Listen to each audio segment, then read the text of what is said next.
It's so difficult to stick into a weight loss routine, almost impossible, because sometimes things in my life was just throwing me off. For example, I had a lot of stress from work, I felt no motivation, or even the holidays were coming up. And whenever I got the motivation back, I stepped on the scale and I realized that I've gained all the weight back that I worked so hard to lose, and it made me so depressed. And sometimes my health was even worse than before. I was at my heaviest weight.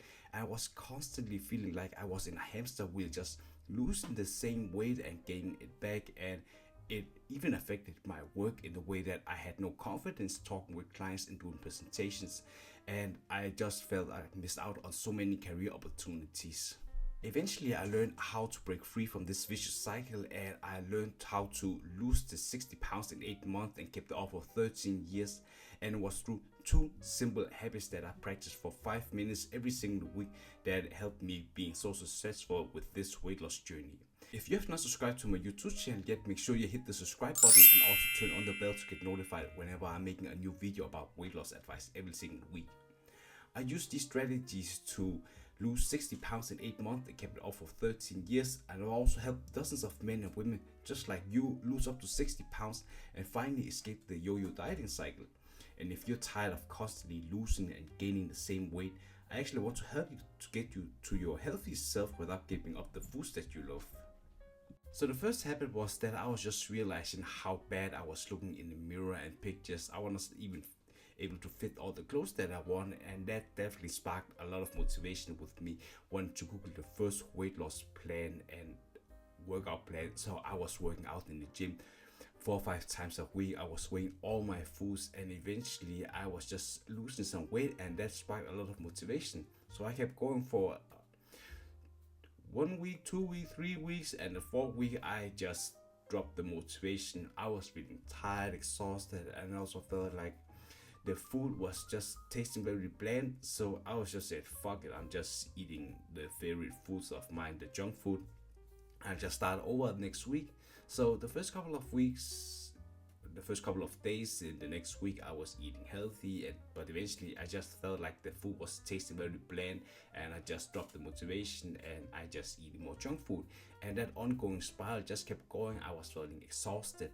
But the problem was not that I ever had a problem with having too much workload. It was sometimes always the same, but I think it's just a lot of excuses you have, like victim mentality, if you are feeling that you need a break and you're tired. So what I realized was I was having too many things to focusing on at the beginning of my weight loss journey, and what I should do instead was just easing into the weight loss to give myself a breather and also being realistic how much time I need to spend and how much time working out, meal prepping, and going for 6 or 10,000 steps a day would take. So I was just mapping out 12 weeks in advance to making sure that I had time in my calendar to make sure that this was my priority. And instead of starting like balls to the walls with this, I was having a what's called week zero, where I was meal prepping, trying the different kinds of food. If some of the recipes were taking a lot longer than usually, so I was just trying to have meals that was taking like 10 minutes at most, and also meal prepping a lot.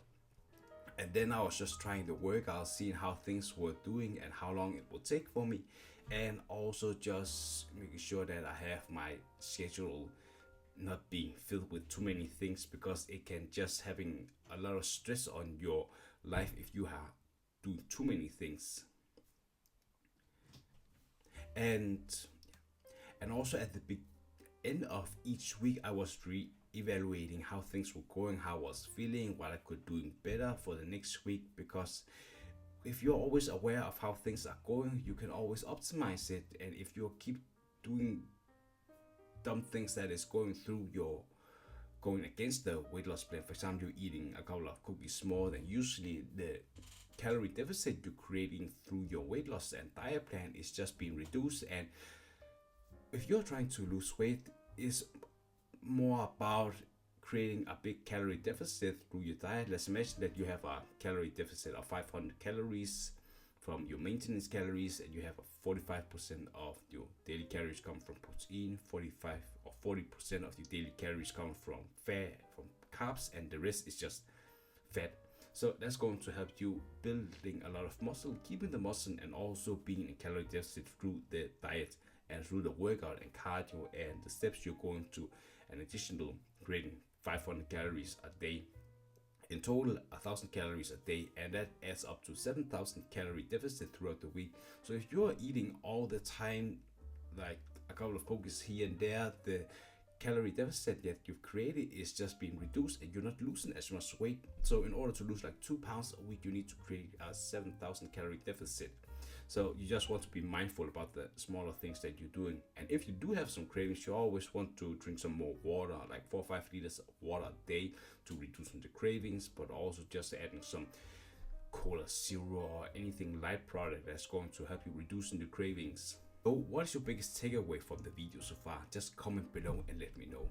So the second habit that helped me lose the 60 pounds and keep it off for 13 years was just me being very aware of, if I had a schedule where I'm working like 45, 50 hours a week and I barely had time to do so many things that I used to, I was just making sure that I was prepared for that. So what I always think that is meal prepping is like the best thing to set yourself up for success.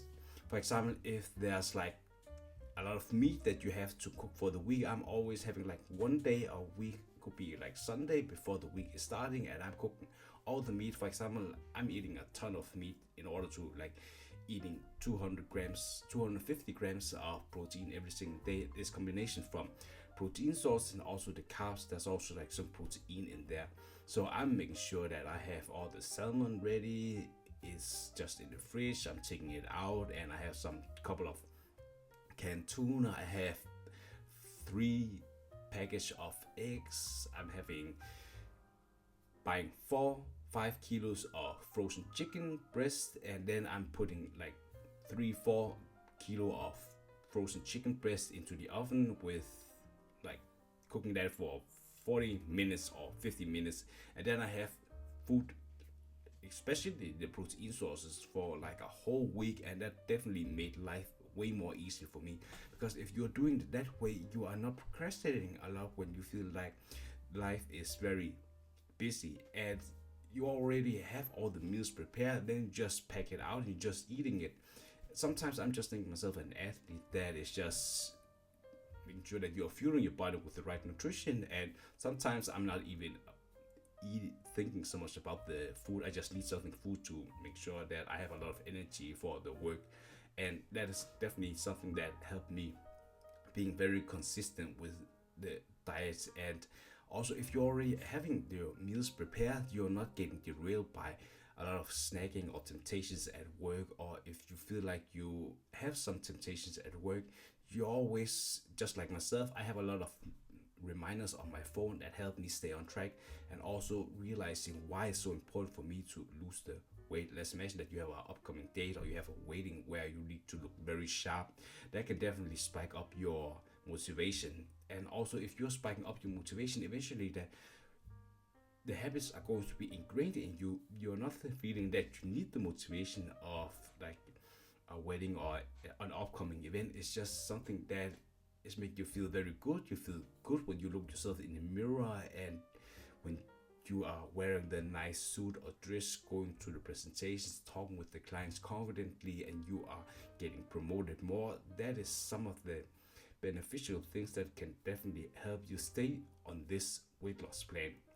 Eventually, it's just not a weight loss plan, it's just a plan that helps you fuel your body with the right nutrition so you can improve your health. If you're someone working as an ambitious professional and you want to lose the weight for good and become the most healthiest version of yourself, just like you saw with the transformation pictures in the beginning of the video, there's a link in the description and also in the comment section where you can click the link and apply for coaching with me, and we'll see if you're fit to work with me. And there's also a game plan we can make together.